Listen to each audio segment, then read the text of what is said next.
तो इसको आप याद करना चाहते हैं तो आपने इसको अपने आप पे अप्लाई करना है।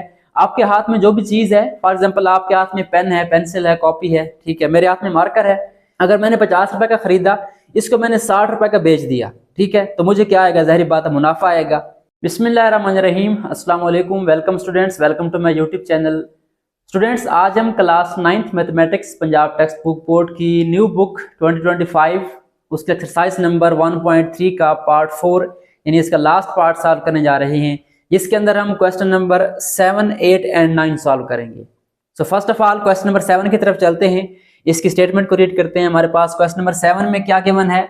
Mira sells a toy for ₹1520 कि यहाँ पे एक गर्ल का नेम है, वो क्या करती है, वो एक टॉय, यहाँ पे लिखा हुआ है सेल्स, सेल मतलब होता है बेचना, ठीक है। वैसे यहाँ पे एक मिस्टेक है, वो मैं आगे जाके बताता हूँ आपको। सेल्स का मतलब बेसिकली क्या होता है? बेचना होता है। कितने रुपीज से बेचती है? 1520 रुपए में, ठीक है। What will be selling price? अब यहाँ पे उसने कहा है कि क्या होगी सेलिंग प्राइस, बेचने की प्राइस क्या होगी। अब यहाँ पे क्वेश्चन में मिस्टेक है। फिलहाल जो बुक आपकी सॉफ्ट फॉर्म में आई है उसमें यहाँ पे देखें तो यहाँ भी सेल्स लिखा हुआ है, यहाँ भी सेलिंग प्राइस लिखी हुई है। तो हमारे पास प्राइस दो तरह की होती है। एक होती है कास्ट प्राइस, जो हम खरीदते हैं चीज, उसको क्या कहते हैं? कास्ट प्राइस, यानी जो हम खर्चा करते हैं, लागत करते हैं, उसको कहते हैं कास्ट प्राइस। और एक होती है सेलिंग प्राइस, जिस पे हम चीज को बेचते हैं। अब यहाँ पे देखें दोनों सेलिंग प्राइस आई हुई हैं, ठीक है। दी भी उसने सेलिंग प्राइस है यहाँ पे, और पूछता भी क्या है? Selling price be to get a 15% profit. तो हम क्या करते हैं, फिलहाल यहाँ पे इसकी करेक्शन कर लेते हैं। इस सेल्स को जो है हम खत्म करके यहाँ पे लिखते हैं बॉट, कि मीरा ने क्या किया? Bot a toy for ₹1520। So students, ये मैंने क्वेश्चन को करेक्ट कर दिया। यहाँ पे अगर आप पढ़ें तो अब लिखा हुआ है Meera bought a toy for ₹1520, कि मीरा ने एक टॉय जो है वो 1520 रुपए में खरीदा। आगे हमने क्या करना है? What will the selling price be to get a 15% profit, कि हमने एक टॉय खरीदा, उसको हम कितनी कीमत पे बेचें कि हमें क्या हो? 15%, 15% का नफा हो, प्रॉफिट हो, ठीक है। तो ये जो प्रॉफिट लॉस वाले टॉपिक हैं, इसमें बेसिक हमारे पास 4 फार्मूले होते हैं। वो अगर आपको तैयार हैं तो इस किस्म का आप कोई भी क्वेश्चन जो है सॉल्व कर सकते हैं। वैसे एग्जांपल्स भी बुक के अंदर गिवन है, तो मैं आपको फार्मूले यहाँ पे लिखवा देता हूँ, जिससे आप एग्जांपल्स भी कर सकते हैं। इंशाल्लाह बहुत जल्द हम एग्जांपल्स को भी सॉल्व करेंगे। तो हमारे पास प्रॉफिट जो होता है उसका एक फार्मूला अगर आप याद कर लें तो आपको बाकी सारे फार्मूले इजीली याद हो सकते हैं, ठीक है, प्रॉफिट का और प्रॉफिट परसेंट का। तो इसको आप याद करना चाहते हैं तो आपने इसको अपने आप पे अप्लाई करना है। आपके हाथ में जो भी चीज है, फॉर एग्जांपल आपके हाथ में पेन है, पेंसिल है, कॉपी है, ठीक है, मेरे हाथ में मार्कर है। तो मैं क्या करता हूं, मैं ये सोचता हूं कि अगर मैंने ये जो है मार्कर 50 रुपए का खरीदा है, ठीक है, और इसको मैं कितनी प्राइस पे बेचूं कि मुझे इसमें प्रॉफिट मुनाफा आए, ठीक है। अगर मैंने 50 रुपए का खरीदा, इसको मैंने 60 रुपए का बेच दिया, ठीक है, तो मुझे क्या आएगा? ज़ाहिर बात है, मुनाफा आएगा। तो मेरी जो कास्ट प्राइस है जिस पे मैंने खरीदा वो कम है, और जो सेलिंग प्राइस है वो क्या है? ज्यादा है, ठीक है। अगर मैं क्या करूं, 50 रुपए का इसको खरीदूं और 40 का बेच दूं, ठीक है, तो क्या होगा? मुझे लॉस होगा। तो दो चीजें आ रही हैं, एक आ रही है कास्ट प्राइस, एक आ रही है सेलिंग प्राइस। तो प्रॉफिट में क्या होगा? सेलिंग प्राइस ज्यादा होगी, यानी बेचने की कीमत क्या होगी? ज्यादा होगी। तो हम क्या करेंगे? सेलिंग प्राइस को यहाँ पे मैं लिख रहा हूँ शॉर्टकट SP, ठीक है, S.P मतलब सेलिंग प्राइस, जिसपे हम कीमत, जिसपे हम चीज को क्या करते हैं? बेचते हैं, कीमत फरोख्त। तो उसमें से क्या करेंगे आप लोग? SP माइनस CP यानी कास्ट प्राइस, यानी सेलिंग प्राइस ज्यादा होगी जिसपे आपने बेचा, आपने 60 का बेचा, ठीक है, और 50 का खरीदा, तो हमारे पास 10 रुपए का आ जाएगा, प्रॉफिट आ जाएगा। तो ये हमारे पास प्रॉफिट का बेसिक फार्मूला है, ठीक है। उसके बाद हमारे पास प्रॉफिट परसेंटेज का होता है। ये भी आप इजीली याद कर सकते हैं, बहुत आसान है। प्रॉफिट परसेंट कि कितने परसेंट हमें प्रॉफिट हुआ है, हर 100 में से हमें कितने परसेंट जो है प्रॉफिट हुआ है। तो हमारे पास इसका फार्मूला क्या होता है? सबसे पहले आपने ऊपर लिखना है प्रॉफिट, कि कितना आपको प्रॉफिट हुआ है, वो अमाउंट, ठीक है। उसके बाद नीचे हमारे पास हमेशा क्या आएगा? कास्ट प्राइस आएगी, CP आएगी, ठीक है, ये वाली कास्ट प्राइस। उसके बाद आपने इसको मल्टीप्लाई करना है 100 से, और फिर क्या करना है? यहाँ पे आपने परसेंटेज का साइन लगा देना है, ठीक है। ये हमारे पास किसका फार्मूला है? प्रॉफिट परसेंट का। प्रॉफिट का SP माइनस CP यानी selling price minus cost price, और प्रॉफिट परसेंट का क्या हो गया? Profit over CP multiply by 100, और आगे क्या आ जाएगा? परसेंट आ जाएगा। तो ये दो फार्मूला अगर आपको याद है तो बिल्कुल सेम तरीके से आप लास्ट के बना सकते हैं। अब लास्ट में क्या होगा? आप अभी हमने मिसाल देखी है कि लॉस के अंदर हम जो है हमारी जो कास्ट प्राइस है वो ज्यादा होगी, ठीक है, यानी मैंने खरीदा 50 का और बेचा 40 का, तो कास्ट प्राइस मेरी ज्यादा है, तो कास्ट प्राइस को पहले लिखेंगे, सीपी पहले आ जाएगी, और जो सेलिंग प्राइस है वो कम होगी, वो बाद में आ जाएगी। तो यहाँ पे मेरा क्या होगा, लॉस कितने का होगा, वही 10 का लॉस होगा, ठीक है। अगर मैंने 50 का खरीदा और 40 का बेचा है, तो ये हमारे पास किसका फॉर्मूला है, लॉस का। यानी प्रॉफिट में सेलिंग प्राइस पहले होगी, ज्यादा होगी तो सेलिंग प्राइस पहले होगी, जारी बात है, और लास्ट में क्या होगी, कास्ट प्राइस ज्यादा होगी, कास्ट प्राइस पहले होगी। दोनों को नफी करना है आपस में। अक्सर जहाँ पे मिक्स हो जाते हैं स्टूडेंट्स, तो ये आपने याद रखना है कि जो चीज ज्यादा होगी वो पहले होगी। ओके, बिल्कुल सेम तरीके से इसका है लॉस परसेंट का फार्मूला, उसको भी आप बना सकते हैं, कोई चेंजिंग नहीं है, सिर्फ आपने प्रॉफिट की जगह क्या लिखना है, लॉस लिखना है, ठीक है। लॉस डिवाइड बाय सीपी, यहाँ पे हमेशा सीपी आएगा नीचे, और मल्टीप्लाई किससे करना है आपने, 100 से, और यहाँ पे साथ क्या लगा देना है, परसेंट लगा देना है, ठीक है। तो ये हमारे पास 4 बेसिक फार्मूलाज हैं, profit, profit percent, loss and loss percent, जो हम क्वेश्चन को देखते हुए अप्लाई करते हैं और क्वेश्चन को सॉल्व करते हैं। आई होप सो आपको ये फार्मूलाज समझ आ गए होंगे, इनको नोट कर लें, इनकी प्रैक्टिस करें, बार बार लिखें, इनको याद हो जाएंगे। उसके बाद आपका कोई भी क्वेश्चन आ जाए इस तरीके का आप सॉल्व कर सकते हैं। तो चलते हैं आप क्वेश्चन नंबर 7 के सोल्यूशन की तरफ। सो स्टार्ट करते हैं क्वेश्चन 7 का solution. First of all word problem में क्या करना होता है, आपको बताया था कि आपने जो चीजें गिवन होती हैं वो लिखनी होती हैं। तो हम यहाँ पे क्या करेंगे, हमारे पास जो गिवन डेटा है, आप हेडिंग भी दे सकते हैं या सिंपली आप गिवन डेटा जो आपको है वो लिख लें। फर्स्ट ऑफ ऑल क्या गिवन है, Meera bought a toy, bought मतलब खरीदा, तो ये हमारे पास क्या है, कास्ट प्राइस है, ठीक है। इसको आप सिंपली लिख सकते हैं कास्ट प्राइस, या अगर आप शॉर्टकट लिखना चाहें तो आप क्या लिखेंगे, इसको सीपी लिख देंगे, ठीक है। Cost price is equal to 1520, ठीक हो गया। उसके बाद वो कहता है what will be selling price, हमने सेलिंग प्राइस फाइंड करनी है टू गेट ए 15% प्रॉफिट। अब देखिए प्रॉफिट किस में है, परसेंटेज में है, इसका मतलब हमारे पास यहाँ पे प्रॉफिट परसेंट गिवन है, क्या गिवन है, प्रॉफिट परसेंट गिवन है, ठीक है। कितने परसेंट है, 15% प्रॉफिट यहाँ पे गिवन है। तो ये हमारे पास गिवन डेटा आ गया। अब फाइंड क्या करना है, फाइंड हमने करनी है सेलिंग प्राइस। तो यहाँ पे हम लिख देते हैं selling price, what will be the selling price, यानी इसके आगे क्या आ जाएगा हमारे पास, ये हमने फाइंड करनी है, ये गिवन हो गया, ये वाला हमारा फाइंड वाला हो गया, एसपी हमने फाइंड करनी है। तो इसको फाइंड करने के लिए डिफरेंट मेथड है, एक शॉर्टकट मेथड भी है, बट मैं आपको उसी फार्मूले के जरिए कराऊंगा, क्योंकि आपको फार्मूला अगर समझ आ गया तो आप इस तरह का कोई भी क्वेश्चन सॉल्व कर सकते हैं, ठीक है। शॉर्टकट हर क्वेश्चन में अप्लाई नहीं होता, मैं आपको फार्मूला का मेथड बताता हूँ कि फार्मूला अगर आपने अप्लाई किया तो किस तरीके से आपने सॉल्व करना है। तो हमारे पास फार्मूला एक प्रॉफिट का था, एक प्रॉफिट परसेंट का था, यानी यहाँ पे लॉस तो अप्लाई होगा नहीं, प्रॉफिट का फार्मूला अप्लाई होगा। तो क्या करेंगे हम यहाँ पे प्रॉफिट परसेंट का फार्मूला राइट करेंगे।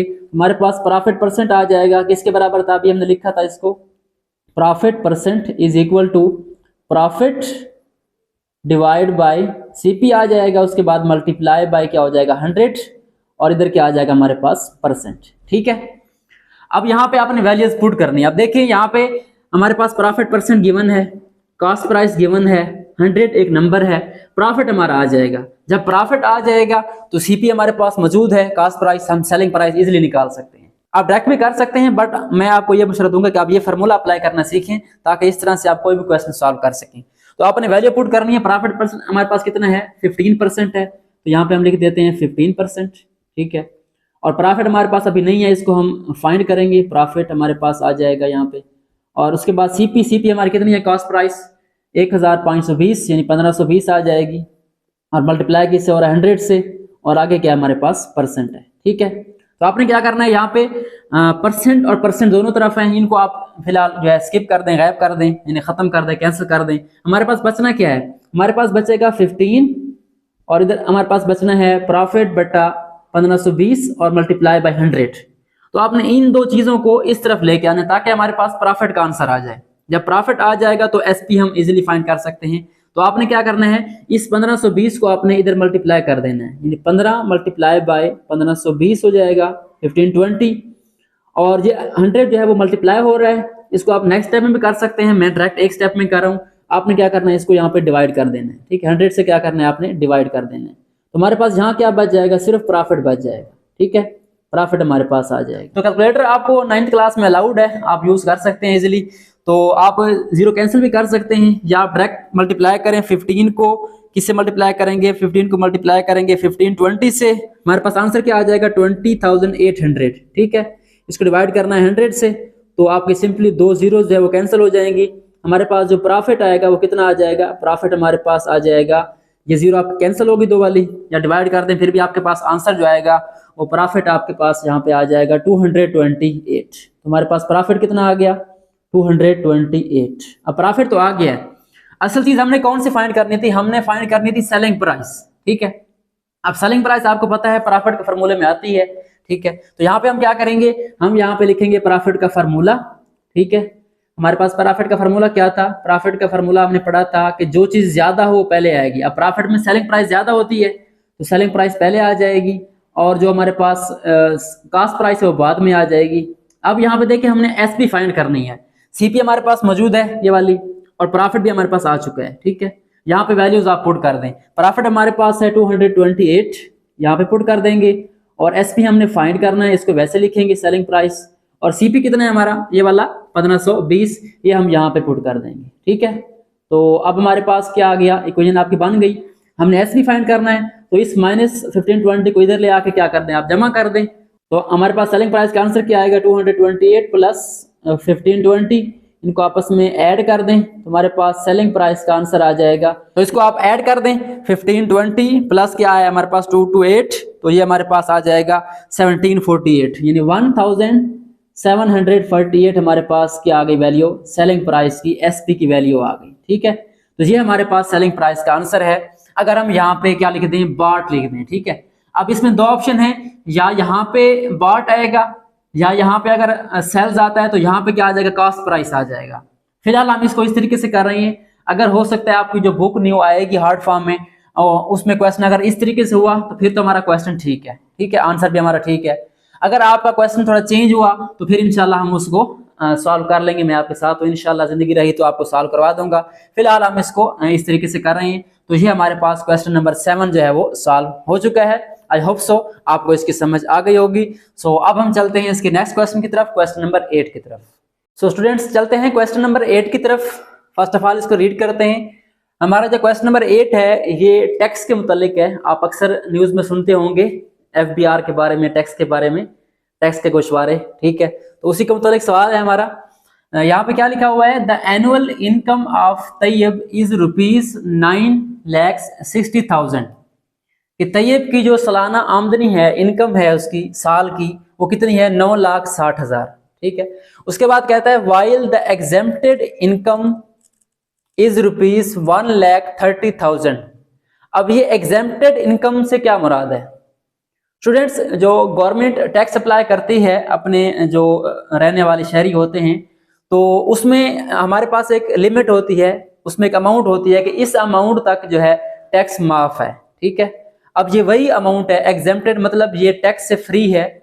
इससे ज्यादा जो इनकम होगी उस पर क्या होगा, टैक्स अप्लाई होगा। सिंपल सी बात है, क्या होगी, ये टैक्स से फ्री होगी। ओके, वो कितनी है हमारे पास, 1,30,000। अब वो कहता है how much tax would he have to pay at the rate of 0.75%। कि तैयब को कितना टैक्स पे करना पड़ेगा, किस रेट पे, 0.75% पे टैक्स का रेट होता है। ठीक है, कि रेट से मुराद ये है कि इतने में से इतने परसेंट। ठीक है, परसेंट का टॉपिक आप जानते हैं कि 100 में से इतने परसेंट। ठीक है, तो ये हमारा क्वेश्चन जो है टैक्स के हवाले से है, तो वही काम करना है। सबसे पहले हम इसका सोल्यूशन स्टार्ट करते हैं। तो सोल्यूशन में आपने क्या करना है, सबसे पहले जो गिवन डेटा है वो लिखना है। ठीक है, हमारे पास जो गिवन डेटा है इसका वो कौन सा है, गिवन में आपके पास तैयब की जो है वो इनकम है। ठीक है, तो हम यहाँ पे लिख देंगे total income first of all. ठीक है, हमारे पास जो टोटल इनकम है वो क्या बन जाएगी, वो हमारे पास फर्स्ट लाइन में गिवन है, total income is equal to 9,60,000। 9,60,000 जो है इसकी टोटल इनकम है, वो हम यहाँ पे राइट कर लेंगे। उसके बाद हमारे पास जो नेक्स्ट इनकम कौन सी है, एग्जेम्प्टेड इनकम है। ठीक है, वो लिखेंगे हम, यानी जो इनकम हमने टैक्स से निकालनी है, जिस पे टैक्स अप्लाई नहीं होता, वो हम लिखेंगे एग्जेम्प्टेड इनकम। ठीक है, तो ये हमारे पास कितनी है, वो हमारे पास है 1,30,000, यानी 1,30,000। ठीक है, तो ये हमारे पास दो इनकम आ गई। अब हमने टैक्स निकालना है कि कितना टैक्स उसने पे करना है। तो टैक्स जो उसने पे करना है वो इसके अलावा पे करना है। ठीक है, यानी जो टैक्सेबल इनकम है वो कितनी होगी, वो इसमें से हम माइनस करेंगे। तो अब हमने वो इनकम निकालनी है जिस पे टैक्स अप्लाई होता है, तो उसको हम कहते हैं टैक्सेबल इनकम। ठीक है, टैक्स लिख के आगे एबल, एबल का मतलब होता है काबिल होना, यानी ऐसी इनकम जिस पे टैक्स अप्लाई होगा। तो हमारे पास वो कौन सी बन जाएगी, वो हमारे पास बन जाएगी 9,60,000 और उसमें से हम माइनस कर लेंगे 1,30,000 को। ठीक है, तो ये हमारे पास आई थिंक बच जाएगा 8,30,000 बच जाएगा हमारे पास। ठीक है, 8,30,000 बच जाएगा। तो ये हमारे पास कौन सी इनकम है, टैक्सेबल इनकम, जिस पे हम टैक्स निकालना है। ठीक है, अब उसके बाद उसने रेट दिया टैक्स का। टैक्स रेट क्या है हमारे पास, यहाँ पे हम लिख लेंगे टैक्स का रेट, कि जिस रेट पे हमने टैक्स की अमाउंट निकालनी है। टैक्स रेट हमारे पास क्या है 0.75%। ठीक है, तो ये क्वेश्चन बहुत आसान होता है सॉल्व करना। इसमें एक चीज हमारे पास रेट होता है कि किस रेट पे हमने अप्लाई करना है और कितनी रकम पे अप्लाई करना है, तो दो चीजें हमारे पास होती हैं। तो हमने यहाँ पे फाइंड करना है टैक्स। ठीक है, तो यहाँ पे हम लिखेंगे टोटल टैक्स जो कि हम उसने पे करना है। तो यहाँ पे हम लिख लेंगे टैक्स या अमाउंट ऑफ टैक्स। ठीक है, अमाउंट भी लिख सकते हैं, अमाउंट ऑफ टैक्स। ठीक है, या सिंपली टैक्स भी लिख दें, ओके है। अब टैक्स कितना है, रेट क्या है उसका 0.75%। ठीक है, 0.75%। और किस पे अप्लाई हो रहा है, टैक्सेबल इनकम कौन सी है, ये वाली है। आगे हम लिखते हैं ऑफ कितने का 8,30,000। ठीक हो गया, इन 0.75% ऑफ टोटल टैक्सेबल इनकम। अब आपने क्या करना है, इसको सॉल्व करना है। फर्स्ट ऑफ ऑल हम क्या करते हैं, डेसिमल पॉइंट खत्म करते हैं, परसेंटेज को खत्म करते हैं, ऑफ को मल्टीप्लाई में चेंज करेंगे। तो इसको सॉल्व करना बहुत सिंपल है। पहले आप इसका डेसिमल पॉइंट खत्म करें तो हमारे पास क्या बन जाएगा 75 बन जाएगा और डिवाइड बाय क्या हो जाएगा 100 हो जाएगा। ये हम डेसिमल पॉइंट को खत्म करते हैं, डेसिमल पॉइंट की जगह 1 लगाते हैं नीचे और जितने डिजिट हो उतनी सिफरें लगा देते हैं। ठीक है, अब आगे है परसेंट। परसेंट का मतलब होता है 100 में से, तो यहाँ पे आप लिख सकते हैं 1/100। ठीक है, या डायरेक्ट भी आप मल्टीप्लाई कर सकते हैं, बट मैंने अलग किया ताकि स्टूडेंट्स कंफ्यूज ना हो यहाँ पे। उसके बाद ऑफ है, ऑफ को हम मल्टीप्लाई में चेंज करेंगे और उसके बाद जो हमारे पास टैक्सेबल इनकम थी जिस पे हमने टैक्स निकालना है वो आप राइट कर देंगे 8,30,000। ठीक है, तो अब यहाँ पे अगर आप देखें तो हमारे पास नीचे 4 जीरोज आ रही हैं, जब ये मल्टीप्लाई होगा तो ये बन जाएगा 10,000। तो हम यहाँ पे इसको सिंप्लीफाई करने के लिए इसकी जो जीरोज हैं वो यहाँ से कैंसिल कर देते हैं। 2 जीरो यहाँ से कैंसिल हो गई और 2 जीरो यहाँ से कैंसिल हो गई। ठीक है, अब पीछे क्या बचता है, पीछे 75 है, 1 है और 83 है। इसका मतलब क्या हुआ, हमने सिंपली क्या करना है 75 को हमने मल्टीप्लाई करना है किसके साथ, 83 के साथ। ठीक है, सो अब आपने क्या करना है, इसको मल्टीप्लाई करना है। मल्टीप्लाई करें 75 मल्टीप्लाई बाई 83, तो हमारे पास इसका आंसर आता है वो आता है 6,225। ठीक है, 6,225 जो कि उसने टैक्स पे करना है। This is amount of tax to be paid by Tayyab. तो ये हमारे पास फाइनल आंसर आ गया, अमाउंट ऑफ टैक्स 6,225। कितने अमाउंट पे, जो हमारी यहां से हम इसको माइनस कर लेंगे कितनी बनती है 8,30,000। ओके हो गया। आई होप सो आपको ये वाला क्वेश्चन भी समझ आ गया होगा। बिल्कुल सिंपल है, बहुत आसान है, आपने इसकी प्रैक्टिस करनी है। इस तरह के और क्वेश्चन भी आ सकते हैं, सिर्फ रेट चेंज हो सकता है, यहाँ पे रेट कोई और हो सकता है, रकम यहाँ पे और हो सकती है। तो मेथड इसका यही है। सो आई होप सो आपको ये समझ आ गया होगा, क्लियर हो गया होगा। अब हम चलते हैं इसके लास्ट क्वेश्चन की तरफ, क्वेश्चन नंबर 9 की तरफ। सो स्टूडेंट्स चलते हैं लास्ट क्वेश्चन की तरफ। हमारे पास लास्ट क्वेश्चन नंबर 9 है। इसमें हमारे पास क्या लिखा हुआ है, find the compound markup on ₹3,75,000 for 1 year at the rate of 14% compounded annually. अब यहाँ पे हमने मार्कअप फाइंड करना है। मार्कअप सिंपल अल्फाज में आप इसको सूद कह सकते हैं। ठीक है, वैसे इस्लाम में सूद नाजायज है, हराम है, बट क्वेश्चन आ गया है तो इसको सॉल्व तो करना है। तो सूद क्या होता है आप वैसे थोड़ा बहुत जानते होंगे कि अगर आपने किसी से कोई रकम उधार ली है, ठीक है, तो वो क्या कहेगा कि आपने मुझे 1 साल बाद ये रकम लौटानी है, लेकिन इसके ऊपर एक्स्ट्रा अमाउंट देनी है मुझे। ठीक है, फॉर एग्जांपल अगर आपने 100 रुपए लिए हैं किसी से, ठीक है, कुछ अरसे के लिए, वो कहता है आपने मुझे 10% जो है इस पे सूद देना है या मार्कअप देना है, तो आप क्या करेंगे, आप अगले साल जब उसको रिटर्न करेंगे उस टाइम के बाद आप 100 की बजाय 110 देंगे। ठीक है, अगर आप 1000 लेंगे तो 10% के हिसाब से आप 1100 देंगे। ठीक है, तो ये होता है हमारे पास मार्कअप। अब मार्कअप की डिफरेंट टाइप्स होती हैं। यहाँ पे हमारे पास लिखा हुआ है कंपाउंड मार्कअप।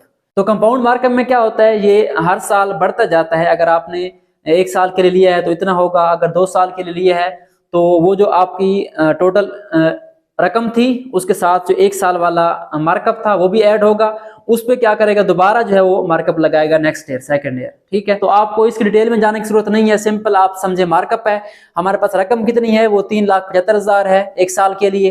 तो हमने क्या करना है, रेट कौन सा है हमारे पास, 14% है। तो मेथड वही है, इसको सॉल्व करते हैं। फर्स्ट ऑफ ऑल क्या करना है, हमने यहाँ पे गिवन डेटा लिखना है। हमारे पास गिवन यहाँ पे क्या चीज है, टोटल हमारे पास अमाउंट है। ठीक है, जिसपे हमने मार्कअप फाइंड करना है। तो यहाँ पे हम लिखेंगे टोटल अमाउंट। ठीक है, हमारे पास जो अमाउंट है वो कितनी है, total amount is equal to 3,75,000 rupees. ठीक है, तो ये हमारे पास अमाउंट आ गई। उसके बाद हमने मार्कअप फाइंड करना है, उसका रेट है। तो यहाँ पे हम लिखेंगे रेट ऑफ मार्कअप या मार्कअप रेट। ठीक है, मार्कअप का आपने रेट लिखना है। रेट हमारे पास यहाँ पे लिखा हुआ है 14%, तो यहाँ पे हम लिख देंगे 14%। ओके हो गया। उसके बाद वही मेथड कि हमने यहाँ पे मार्कअप फाइंड करना है, यानी मार्कअप की अमाउंट कितनी बनेगी वो फाइंड करनी है। तो आपको बताया था कि दो चीजें आपके पास, एक रेशो गिवन है, रेट गिवन है कि कितने परसेंट है या कितना जो है उसकी फ्रैक्शन है, और टोटल अमाउंट गिवन है। तो इसको सिंपल तरीके से हल करना है आपने। सिंपल लिखना है मार्कअप, यानी अमाउंट ऑफ मार्कअप लिख लें या मार्कअप लिख लें। चलें, इसको हम लिखते हैं अमाउंट ऑफ मार्कअप। ठीक है, क्योंकि हमारे पास जो मार्कअप की अमाउंट है वो हमने फाइंड करनी है। तो ये आपके लिए क्लियर हो जाएगा।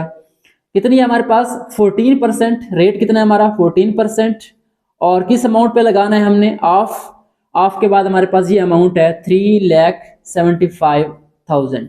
ठीक है, तो ये हमारे पास सिंपल इसमें आ चुका है। अब इसको आप क्या करें, 14 को जो है फ्रैक्शन में चेंज करें। 14% मतलब 14/100, 14%, 100 में से 14। ठीक है, इसको बार में चेंज किया, उसके बाद ऑफ को मल्टीप्लाई में चेंज कर देते हैं। उसके बाद आपके पास बच जाएगा यहाँ पे 3,75,000। ठीक है, अब यहाँ पे देखिए ये मल्टीप्लाई और डिवाइड हो रहे हैं आपस में, तो दो जीरोस यहाँ से क्या हो जाएंगी, कैंसिल हो जाएंगी।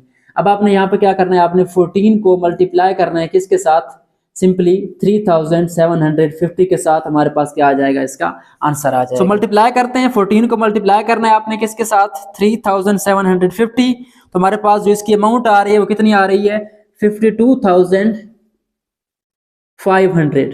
ठीक है, तो ये हमारे पास मार्कअप की अमाउंट आ रही है कि अगर एक बंदा एक साल के लिए जो है वो अमाउंट लेता है, उधार लेता है रकम, और उस पर 14% का रेट है सूद का, मार्कअप का, तो हमारे पास क्या होगा, एक्स्ट्रा रकम कितनी बनेगी उसको। एक तो उसको जो है वो 3,75,000 भी देना पड़ेगा, ये वाला, और उसके ऊपर एक्स्ट्रा कौन सा देना पड़ेगा, ये वाला, इसको हम कहते हैं सूद। ठीक है, तो ये हमारे पास उस मार्कअप की अमाउंट है।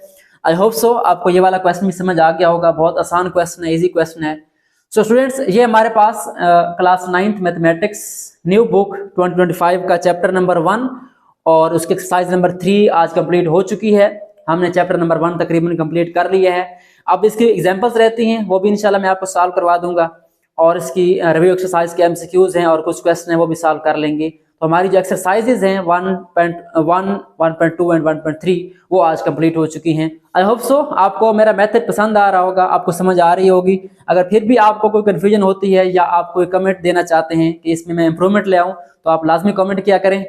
सो आज के लिए इतना ही, मिलते हैं नेक्स्ट वीडियो में जिसमें हम रिव्यू एक्सरसाइज की तरफ जाएंगे, एमसीक्यू सॉल्व करेंगे और उसके जो मेन क्वेश्चन है हमारे पास रिव्यू के वो सॉल्व करेंगे।